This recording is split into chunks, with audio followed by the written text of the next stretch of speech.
Hello and welcome back to the Fandom Podcast channel. This is our top 5 most anticipated films of 2023. At the moment, this year's looking good. Looks like we're getting some good films. There'll probably be some others throughout the year that surprise us, because there were quite a few last year that I'd not heard of, but actually turned out to be very good. But this is obviously what we've currently heard of and what we're currently looking forward to. With Marvel and stuff like that, last year wasn't a great year, so hopefully this year's better for Marvel, and other companies. Pixar, that they didn't have a particularly great year. So I'll start off with some honourable mentions. First up, I've got Blue Beetle, DC film coming out this year. I've not actually got any DC films in my top 5, just because I'm not big enough of a DC fan, and I don't really know enough about it to be that excited about it.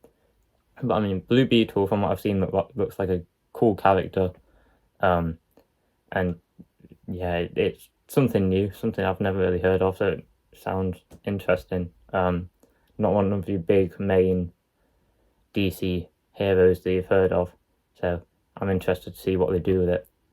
Another honourable mention is Shazam! Fury of the Gods. I have seen the first Shazam film, really enjoyed that. That was like a good, it was almost a Marvel style DC film. It had comedy, it had like a family story and a family feel to it, but it's obviously set in the DC universe. So the first film was good, very good. This film looks good, the costume design looks nice, so I'm excited to see that. And finally, last honourable mention is the Super Mario Bros. Movie. This was actually in my top 5 till about half an hour ago, and I remembered something else and I had to swap them around a bit. It looks very good, like I've said about the others. Illumination's done some great films, and Mario's obviously an iconic character.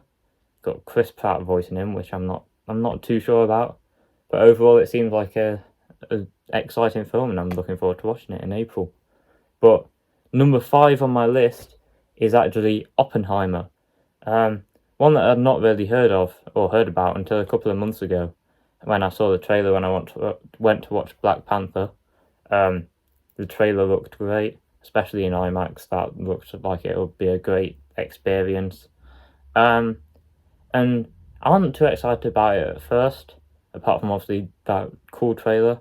But then I've done more research, and it actually looks like it's going to be a really good film.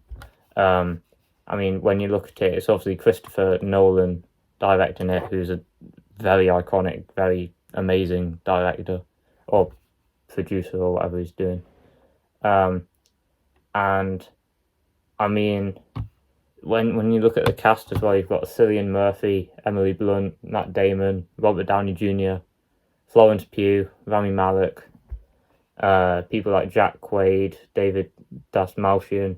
So it's got a great cast as well, with the looks of it. So great director and writer, great cast.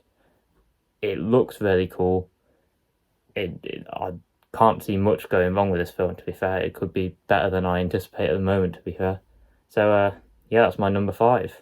Aaron, do you want to go next? It's my first voice in the video, actually. So, hello, I'm back. Sorry, I talked a lot there. I have a few honourable mentions here. So, Blue Beetle, I think you've mentioned that. Aquaman, I'm sceptical of having this one on my list, just because of the fact that maybe Amber Heard might be in it, but we'll see how it goes. There is a Star Wars film that potentially is coming out in December. Whether that comes off or not, I don't know. And the Super Mario film. So, yes. With the Chris Pratt thing, it's caused a lot of controversy, but it's happened, and I'm not going to complain about it, because the film might still be really good. Yeah, so the film still looks good. That's just It's the only thing really about it that doesn't look great at the moment. Yeah. So, oh, it is Well, what it is. I'm going to ignore that now because there's no point of talking about it. We're not just going to change the actor. Yeah.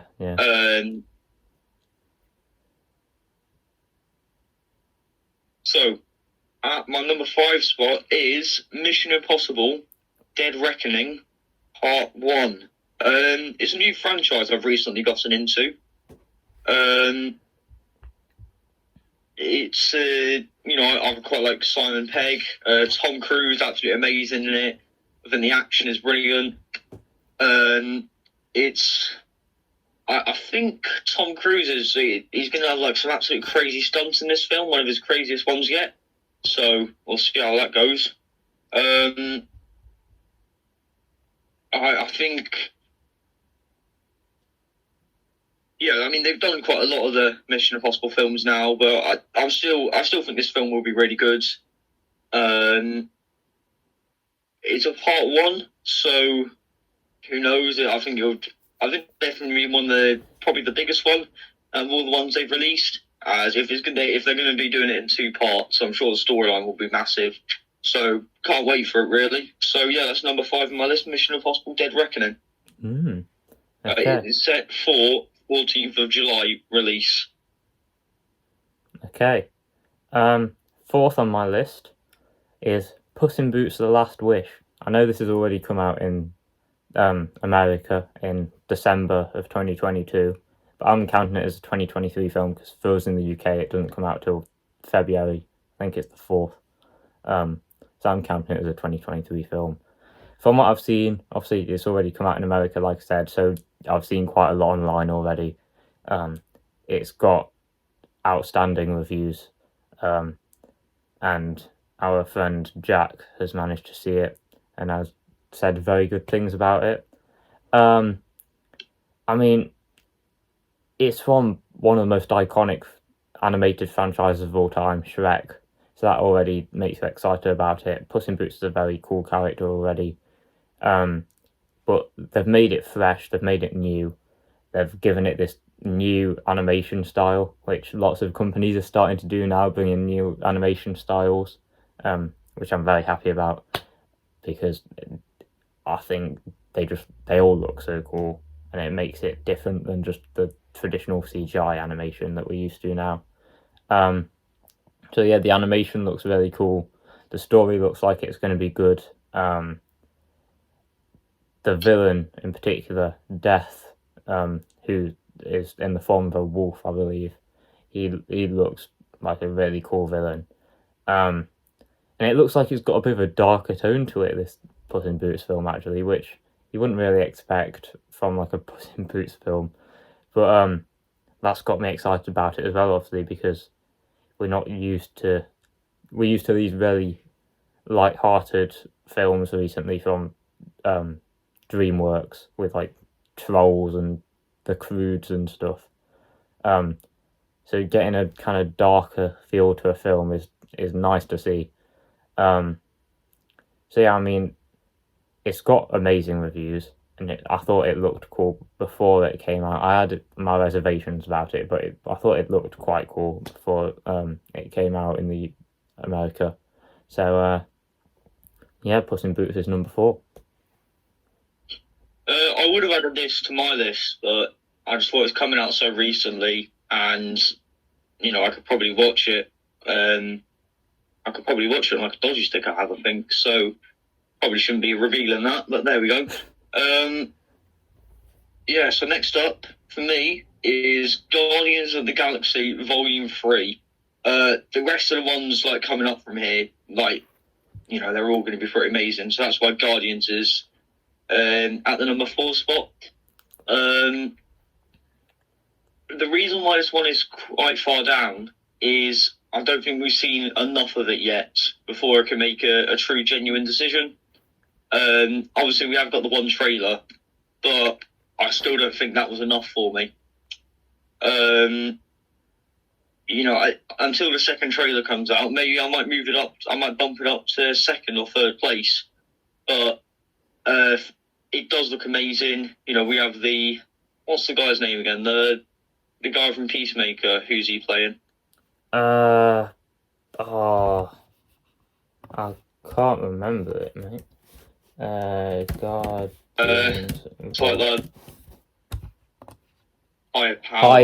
The High Evolutionary, isn't it? Anyway, the High Evolutionary, I think, is he's called. going to be in the film. His character looks amazing. Okay, sorry there. We had a couple of technical difficulties, but we're back. So Alan's going to continue talking about Guardians Volume 3. Yeah, we're always getting technical difficulties now. Never stops. Anyway, so this is Dave Bautista's final film in Guardians of the Galaxy. I think he's going to be... in the trailer, it does look like he does die. So how that goes, we'll see. I think he probably will get killed by the main villain, who I still can't remember the name of. But I think it's the High Evolutionary. That's it, High Evolutionary. That's it. Yeah. It looks like Drax is going to be killed by him, and just as a small theory, I think one of the other Guardians will be killed. Probably Rocket or Quill, or maybe Mantis even. But I just can't really see any of the others dying. And this is also James Gunn's final film too, so I think this film will be a masterpiece. But I just need to see more of it before I can make a true decision. Okay. This film was also set for 5th of May release. Yes. Okay, my number 3 is Ant-Man and the Wasp: Quantumania. Another one that's not far away. I've already got my ticket booked, actually. It's mid-February it comes out, I think the 17th. I mean, like I said, I'm more hopeful for Marvel this year than I was last year. Last year they didn't do too well, but the trailers for this look pretty amazing. And I mean, it's the end of the Ant-Man trilogy, and it looks so new and different for Ant-Man, because before there've just been these small scale films that come just after an Avengers film, and they're like small heist films or just in like one city almost.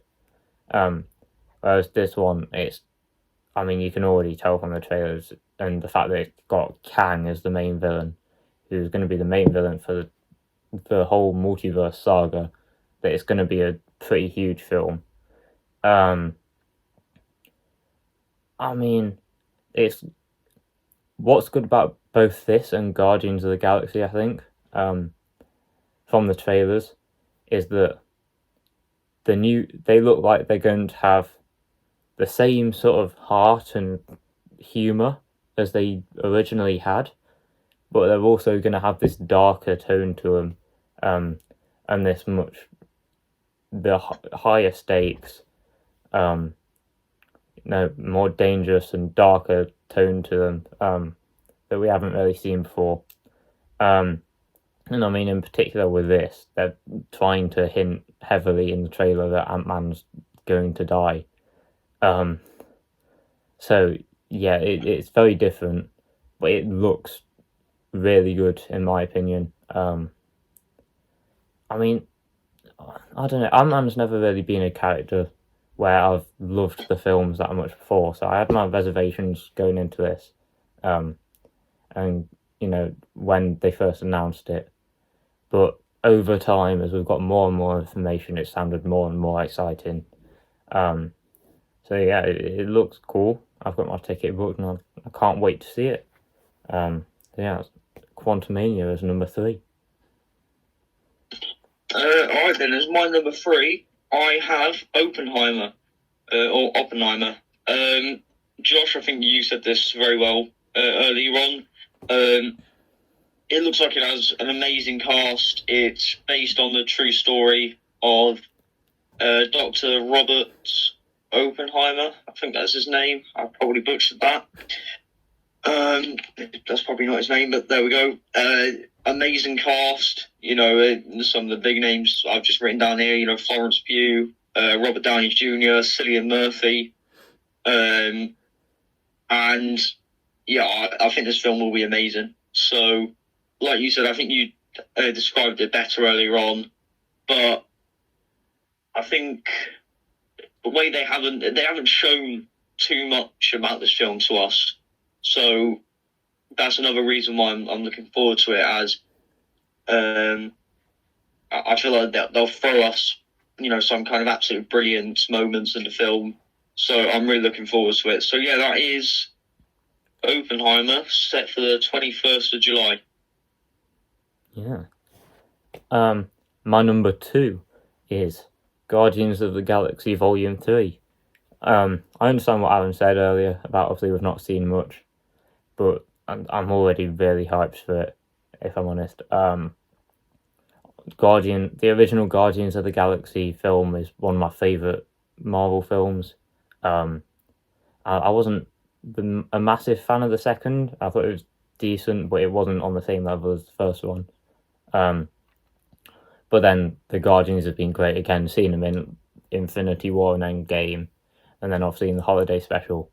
And like I said before with Ant-Man, this one looks like it's got a darker tone to it. Like I said earlier, it looks like at least one or two of the Guardians are going to die in this film. So it's got a darker tone to it, but it feels like it's keeping that same comedy there as well, and the same heart to it that it had before. I mean, they've got a team of great characters here, and James Gunn I trust so much now after Guardians and Suicide Squad and Peacemaker and all of that. I think to close out the Guardians trilogy, he will have put his whole heart and soul into this film, and I do think that the end result should be really good. So I am very excited for this.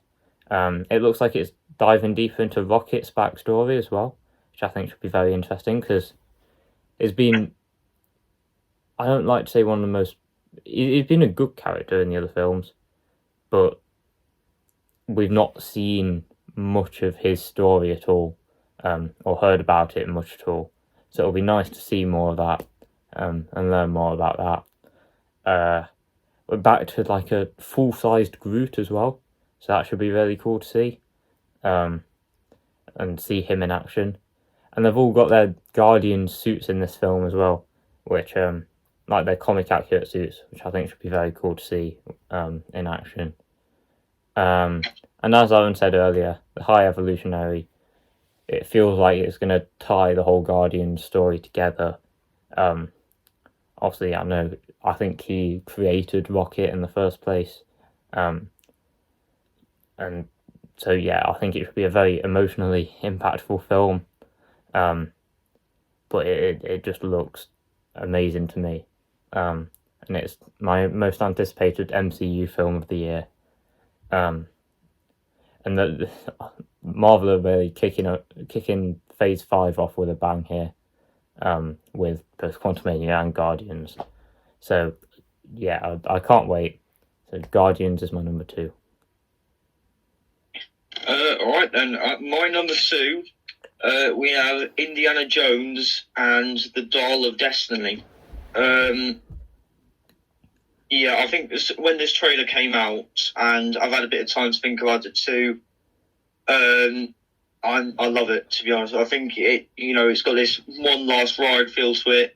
They're going to go full on with the action. They're gonna bring back same old witty character from the first films, and it's really driving home the point of this as the last film. I think Disney are going to do an amazing job here, to be honest. Mads Mikkelsen is in this film. We even got John Rhys Davies coming back. The Dial of Destiny, I think that's got quite an interesting name to it. I think the Nazis are going to be some kind of villain in this film. So maybe they're trying to race to get this, Dial of Destiny thing, wherever it might be, Egypt or Mexico. Who knows? I can't wait for it. And Harrison Ford's dedication at age 80 to come back and go do this, so really finish off the franchise. Yeah, he wouldn't have came back to it if this film wasn't going to be something special. So, yeah, Indiana Jones 5, I can't wait for it. It's set for 30th of June release, and I think they're really going to drive home this point, one last ride. So, yeah, Indiana Jones 5. Okay. My most anticipated film of the year, my number one on this list, Spider-Man Across the Spider-Verse. I honestly, this looks amazing in my opinion. That the original Into the Spider-Verse is probably one of my favourite films of all time. The animation style's beautiful, story's incredible. I think. I think Miles Morales is a great character. And it's great to see a new take on Spider-Man after we've seen all of these live-action Spider-Men that have all been quite similar. I mean, it looks like they're taking the first film and really jumping into Miles' character development even more, while branching out and seeing all of these new Spider-Men. The trailer was insane, or teaser, or whatever it was meant to be. It was the shot where it pans out and you just see this area, just all this place full of different spider people. Just it was amazing. We've not seen too much of this film from a trailer perspective, to be fair. But that almost excites me more, because it makes me feel like whatever they have planned and whatever they're not showing us is going to be huge. We've not even seen any of the villain, the Spot, in the trailers. We've literally just seen an image of them, and that's it. And we've not really seen much of any of the other characters apart from Miles and Gwen in the trailers. The way they're using different animation styles for all the different spider people, I think that's going to be very cool to see. It looks like they've put a lot of effort into this film.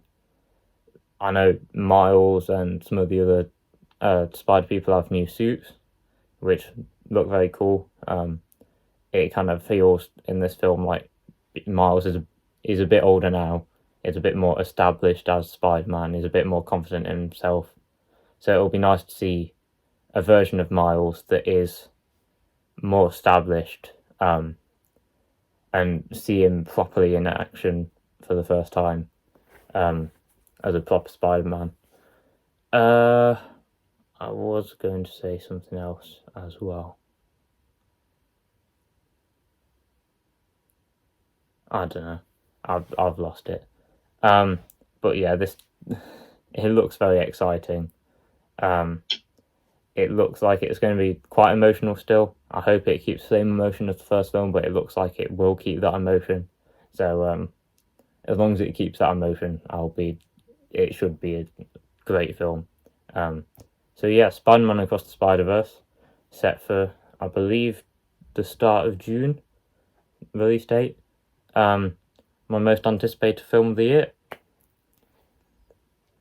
Alright then, at my number one spot, my most anticipated film for a while now has been Ant-Man 3, Ant-Man Quantumania. I'll just start it off with a quote that he says, "We just both have to lose." They just give me that one quote, and already I'll be absolutely excited for this film. I don't even need all the other stuff. Yeah, this film looks absolutely amazing. We get the OG Kang with like the blue mask, like blue face, incredible CGI of like the quantum realm.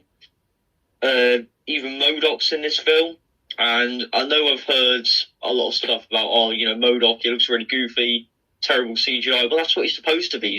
He's meant to look like just a really, really weird guy. So I wouldn't be complaining about MODOK if, that's the thing. I just don't see what else they could have done with him. I think they've done it perfectly. Just made him look as odd as possible. we get to see a ruthless Kang, and I believe this film will have a really dark turn to it. You know, compared to other Ant-Man films, you know, they're just all a bit, oh yeah, you know, comedy. We never really get anything dark in them. Maybe in Ant-Man 1, you know, something that was a little bit deeper, but, you know, never exactly something dark like the quote I mentioned, we just both have to lose, you know. And I think it shows how far Ant-Man as character has come, but this film will be just amazing, really. So, yeah, that's my most anticipated film, Ant-Man Quantumania. Okay. That's obviously it for this video. Thank you for watching. Let us know what your most anticipated film of the year is. And yeah, look out for more content soon. I think I'm going to try and make sure we have a video out every month, at least a video per month. So yeah, thank you for watching, and goodbye.